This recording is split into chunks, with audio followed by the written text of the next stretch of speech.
to speak. So here we go. Quick review. Number 1. Find the arc length. When you see the word arc length or you see a picture that looks like that, what pops into your head? Radius times radians. That's exactly right. So I'm going to look at what I've been given.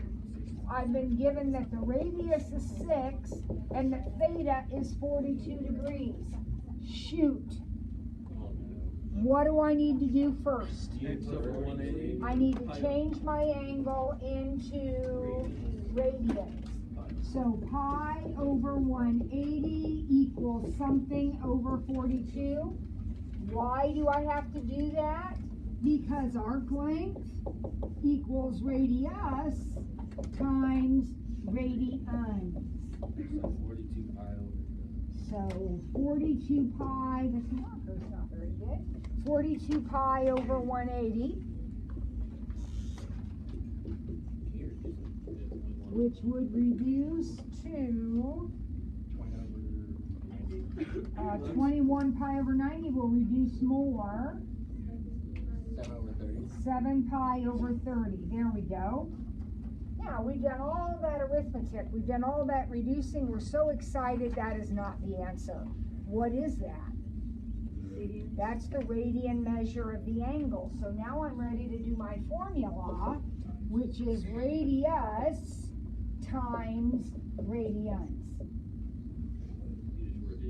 So now I'm going to reduce again. That's 42 pi over 30, which is 7 pi over 5. And I don't have a unit, but if that radius had been 6 inches, this arc length would be 7 pi over 5 inches. Too easy. Okay. Jack, you're not chewing gum, are you? Full size, non-generic. Box of Kleenex. Were you chewing gum? You're really not? Why are your jaws moving? I was just thinking about the problem. All right, find x. 2 cosine plus 1 equals 0, and we're solving between 0 and 2 pi. Now, don't let that confuse you. That just means you're going to look one time around the circle. So we're going to find answers one time around the circle. Any answers we can find. So we want to look for places where 2 cosine plus 1 equals 0, which would mean 2 cosine equals -1, and cosine equals -1/2. Would you agree with that? Just regular solving? Yeah. All right. So where does the cosine equal a -1/2? One quadrant is quadrant 2. Now we're going all the way around. So where would be the other place? You are exactly right, Dylan. We got 1 would be in quadrant 2. This is not this problem. We don't have this notation, so we don't have those rules. This is, we have this. So we want everything in the full revolution. Would it be quadrant form? Nope, Mallory? Do you want the answer in degrees, or are you looking? Actually, I'm looking still. There's going to be 2 answers to this question, and I want to know where the other one is. So it's not quadrant 4? No, it's not quadrant 4. 3. It's 3. Why is it in quadrant 3? Guys, I need you to think about this. Oh, so how far is it? Cosine is x, and x is negative over here. So when you are told x is negative, or cosine is negative, and you're told to go all the way around the circle, over here is where you're going to look. Now, the cosine is -1/2. How big would that angle be right there? 45.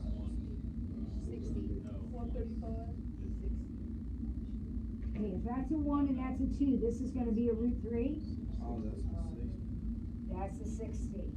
The angle is 60, so is this one. The triangles you build, if you build two triangles, they always match. So 60 and 60, okay. What are the answers to the question? 120 and 240. So your answers are 120 or 240. Yeah. Well, there's a lot. You got to know a lot to do that problem. It kind of puts everything together. So now I'm going to throw one more piece at you. What if I stipulated that you were to answer in radians? Oh, yeah, convert. Then you'd have to change your degree measures into radian measures. And how do we do that? Pi over 80 We did it already, right? equals. So you'd say pi is to 180 as something is to 120, and pi is to 180 as something is to 240. And those answers, I know what they are because they're common. 2 pi over 3 and 4 pi over 3 are the two radian measures that you would come up with. Now, when are you going to do that? If the directions say answer in radians. If they don't specifically say answer in radians, then you can answer however you want. But there are some problems, particularly in your book, where they stipulate answer in a particular way. Okay? All right. I'm good with that one. All right, number 3. Oh, there's a word problem. How tall is a lighthouse if I am 200 feet from it? So here's the lighthouse, and I'm 200 feet from the lighthouse.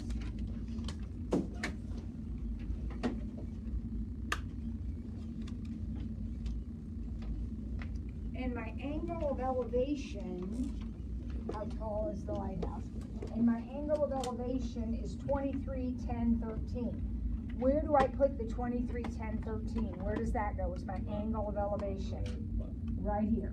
23 degrees, 10 minutes, 13 seconds. All right, Dylan's got his calculator out, as he should. This is definitely a calculator problem. What function, what trig function, sine, cosine, or tangent are we going to use? Let's see, we're going to use tangent. We're definitely going to use tangent because with regard to this angle, we have the opposite and the hypotenuse. So 23 tangent, 23, 10, 13 equals x over 200. So 200 tangent, 23. So 200 tangent, 23, 10, 13. If you have forgotten how to put that in, let's go through that one more time. 200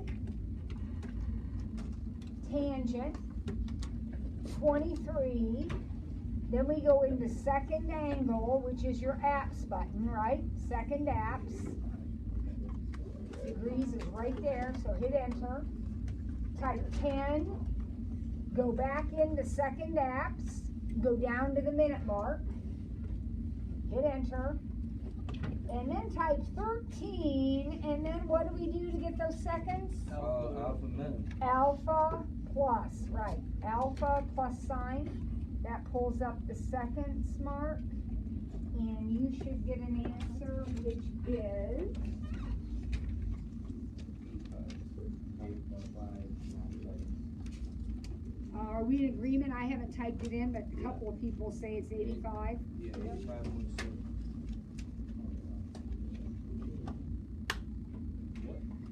Make sure your calculator's not graded. It is already. But it's degrees.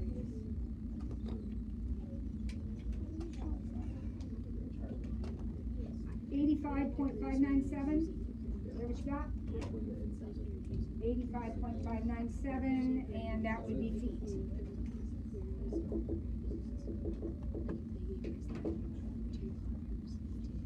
Like if you want your answer to be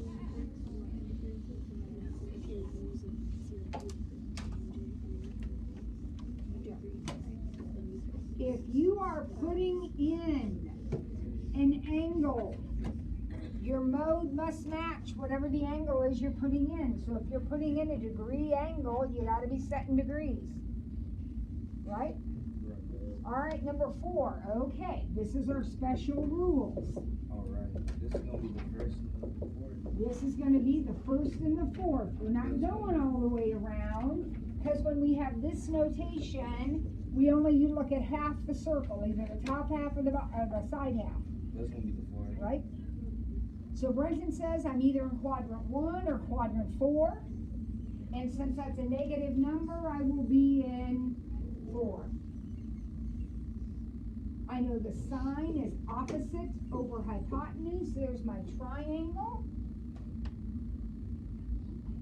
So my angle, which is right here, look how I drew it. That's my angle. I can't go past this brick wall. I can't draw anything over here. Or negative 60. Come straight down, it would be negative 60 degrees. That is exactly right.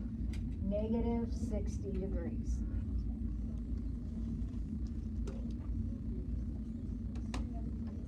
Five is no calculator.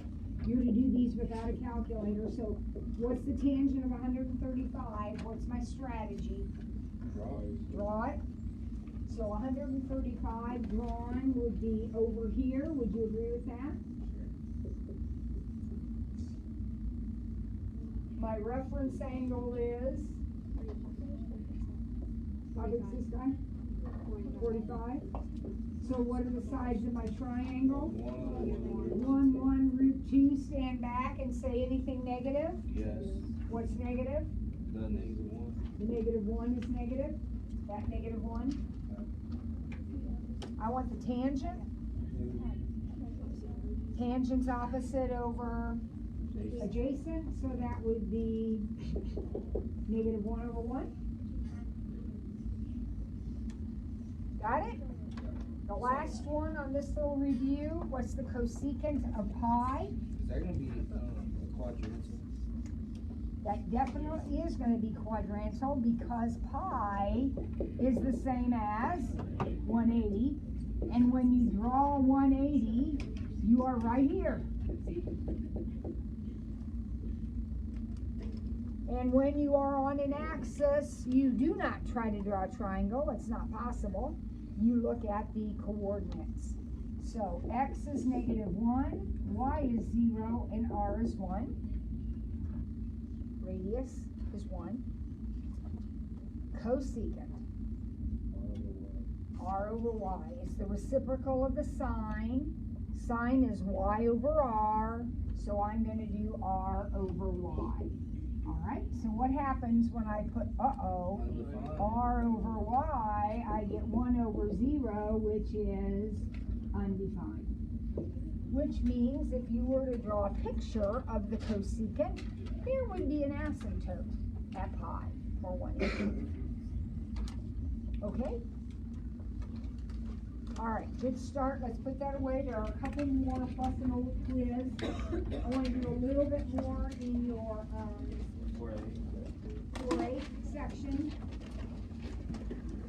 So what I'm going to do is just say to those of you who have actually started this homework, first of all, God bless you.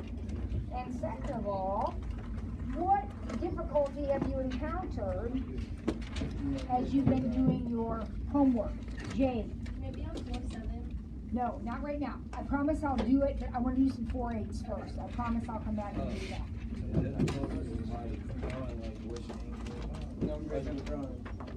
Okay. Find me a specific problem. That's what I want to do. Number 17, Maggie said. Oh, we did that. Oh, yeah. Look in your notes. Number 14. Number 14. Maggie's being vocal today. She wants to do number 14. That one was hard. Is that hard? Yeah. All right, let's see what's going on. Otis is hiking.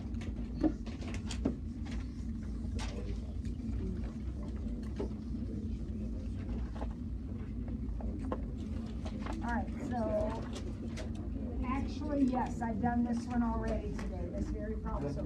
So here's Otis out here, And he's looking up at the top of the mountain, which is right here, and his angle of elevation is 30 degrees. Right? Yeah. Now, what do I want to know? I want to know how tall the mountain is, right? Yeah. Okay. Okay. That is not enough information. So what else do they tell me in the problem? Moving 100 feet closer. He keeps walking, right? Otis is walking toward the mountain, Yeah. and he keeps walking. So he walks another 1,000 feet. This is 1,000 feet. And he looks up at the top of the mountain again. And now his angle of elevation is it 35? Yes.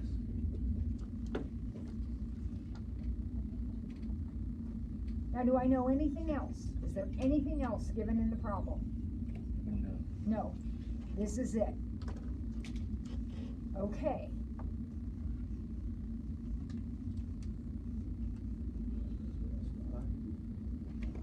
What do I wish I knew? How far he is from the mountain, right? That would help a lot. I don't. So I'm going to call that distance y for a moment. And then I'm going to set up an equation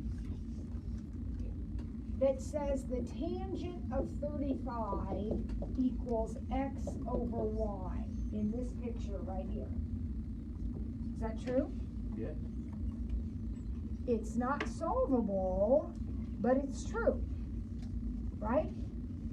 And then I'm going to say the tangent of 30 equals what? What's the tangent of 30 equal? X over y plus 1,000. Yep.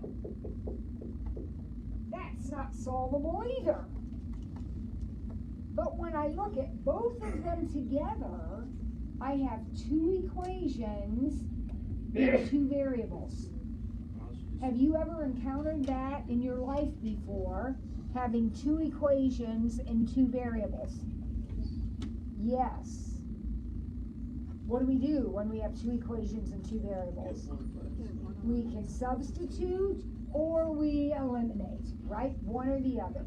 So substitution is probably going to be the way to go. I'm going to take that top equation and multiply by y. And I'm going to go ahead and take the bottom equation and multiply by y plus 1,000. So in other words, what have I done? I have gotten rid of the denominators and gotten x by itself in both equations. Are they now equal? Now they are equal. If x is that and x is that, then this equals that.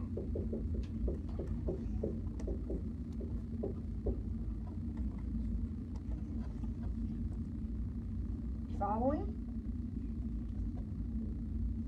Oh, you did elimination. I actually substituted, but elimination would be kind of hard with this one because of all those tangents floating around. Because you have also like solve for y and then like one of them for y. You could, y's going to be a little bit harder to solve for Okay. because of all that, plus 1,000 stuff and whatever, but you could have done that, sure. When you substitute, you can substitute for either variable, it doesn't matter. So I substituted for x. And now I have one equation with one variable. If I divide by tan 35, I still have a y over here. So I need to get those y's together. So the first thing I'm going to do is distribute over here. Just do my distributive property.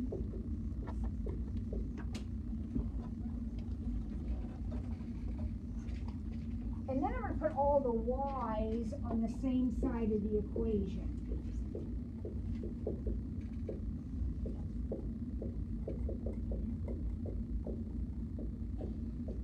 Okay, so I have distributed, so I have no more parentheses, I distributed.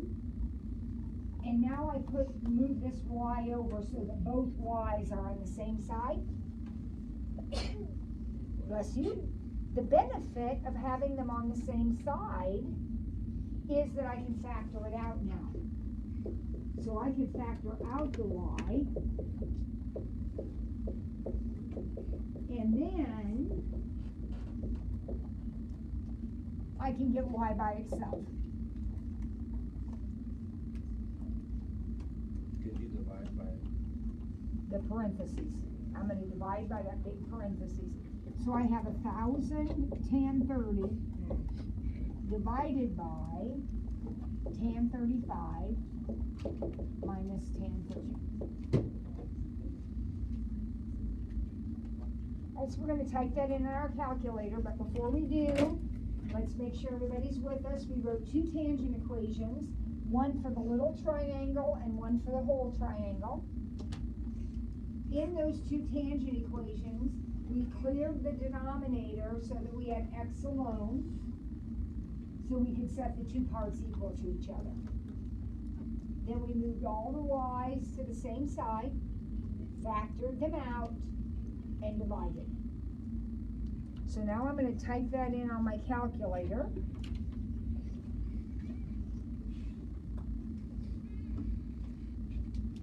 Be really careful when you type this in. As soon as you hit tan, it's going to put those parentheses. Make sure you close them, and close them every time. Okay? If you do that, you should have no problem.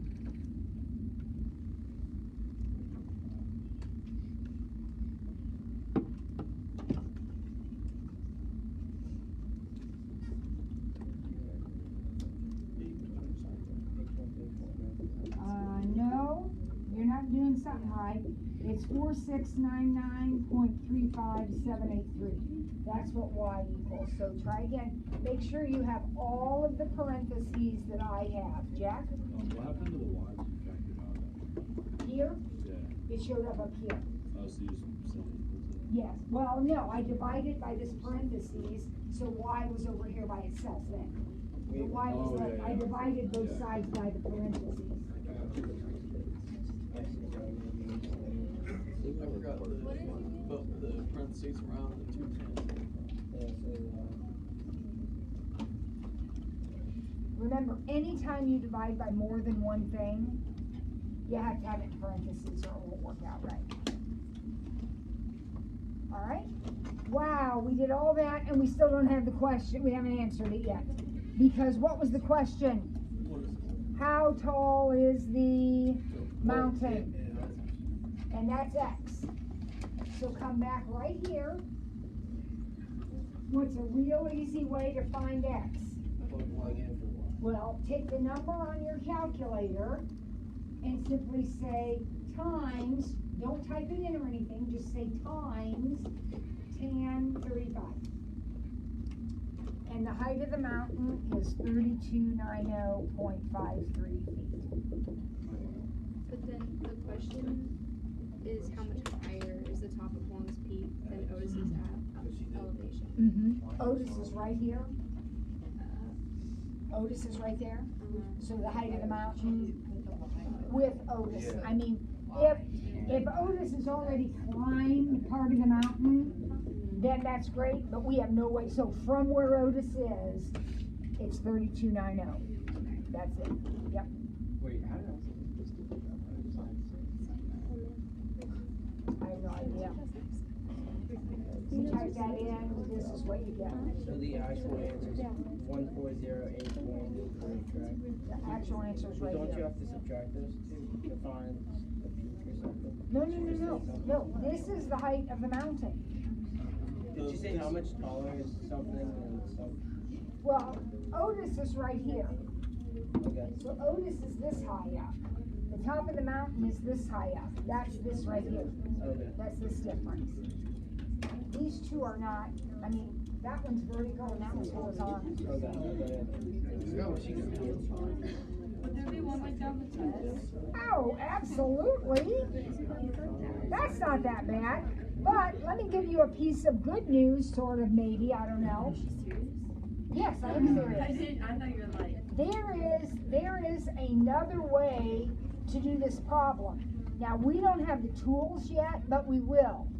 did you notice you had a skinny little triangle over here? Yes. That skinny little triangle can help us solve this problem.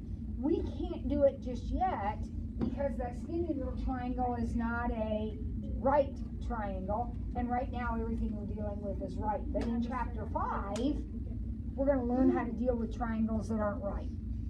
And so we'll do that very problem, or one like it, a little bit different way that you might like better. But right now, that's what you got. Okay, let's do one more, and then I have to do Jade's question, which is from a different section. So who else has been working in 4.8 and found one to do? That was a good one. Who else found one in 4.8? Burger? Yeah, can you do, 26? 26. Milwaukee is directly west of Grand Haven, Michigan, on opposite sides of Lake Michigan. Okay, so I'm going to start drawing this so I can figure it out. Here's Grand Haven. Here is Milwaukee. Milwaukee is directly west of Grand Haven. On a foggy night, a law enforcement boat leaves from Milwaukee. All right, so I got a boat leaving from Milwaukee on a course of 105 degrees. So I need to mark a course of 105 degrees right here. Now remember, I'm going to start up here. So 105 degrees is going to look something like this, isn't it? Okay, so here's the boat on a foggy night leaving Milwaukee on a course of 105. At the same time that a small smuggling craft, these are the bad guys, steers a course of 195 from Grand Haven. So you've got good guys and then the bad guys. Okay? Now the bad guys are on a course of 195. So they look like this. Would you agree with that? There are the bad guys.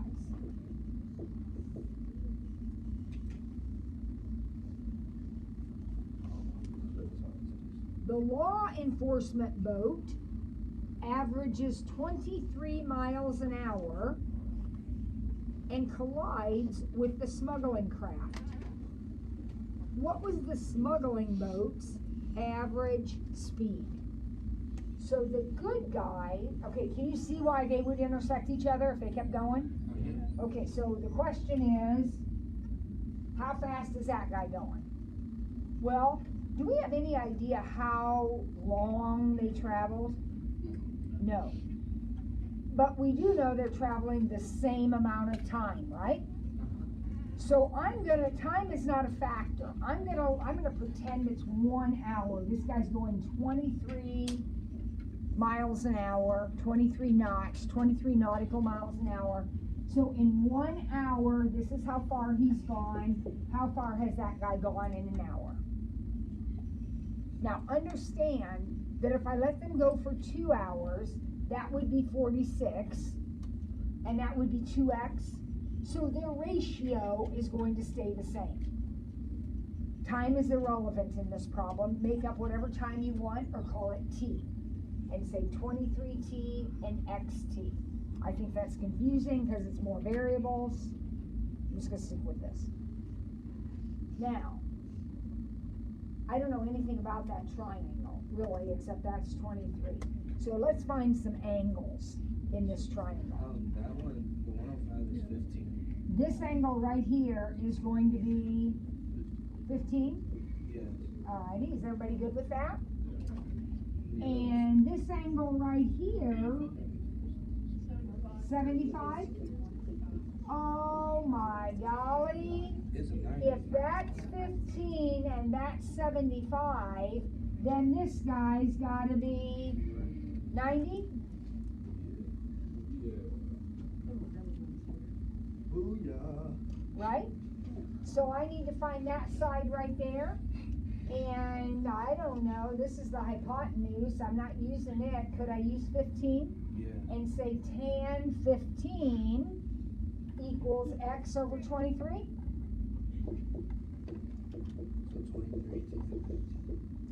So 23 tan 15. So 23 tan 15 is the answer to the question. So those bad guys are going about 6.16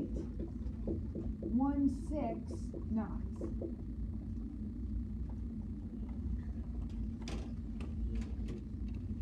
So they're like in a rowboat or a little tiny motorboat, and these guys are coming in there.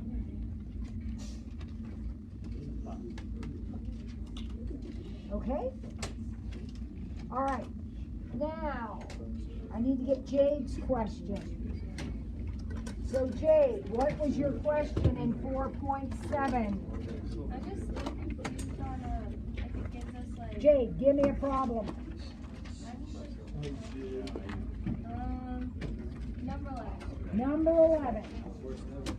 Number 11 says find the angle whose cosine is 0.